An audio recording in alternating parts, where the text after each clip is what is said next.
now know it measured 5.0, and the epicenter of that about 61 kilometers north of Ottawa. We are also hearing reports of power outages in the Ottawa area, as well as some cell phones that aren't working, phone lines down. I think it's safe to assume that most of the damage, if there is any, would be closer to the Ottawa region. So to our Ottawa viewers out there, do give us a call. We have our 1-800 number on the screen. We want to hear your experiences. We also want to see if you have any video, perhaps security footage on your property that may give us an idea of what exactly happened, since it took so many of us a little bit of a longer length of time to sort of clue in what had happened and then translate this into an earthquake.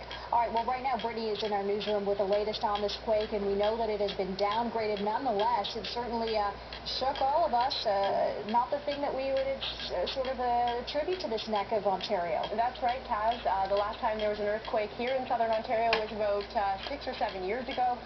This one, like you said, downgraded to a 5.0 magnitude. It was centered just north of Ottawa. It was felt in most of southern Ontario as far as Quebec and Ottawa, also in Ohio, New York, and Michigan, and northern Ontario. Now, a number of high-rise buildings have been evacuated in Toronto and Ottawa.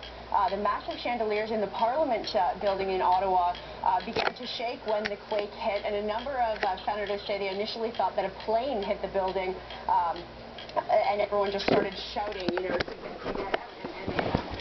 Someone said that there were so many people outside on the lawn in front of the Parliament that it looked like a Canada Day celebration. One viewer called us to say Lawrence Square Shopping Centre in Toronto has been evacuated because there's a large crack in the ceiling of the building. Again, like we said, the earthquake hit around 1:45 this afternoon. It lasted about 20 to 30 seconds. We went out and spoke to some viewers around our station here just to get their thoughts and find out where exactly they were and what they felt. Here's what they had to say. I was laying on the couch, and cabinets and plants on the table started shaking, and I thought, what's going on here? It gave me a scare for a minute. I don't know how the people feel in the ground floor, but in the 8th floor it was very dangerous.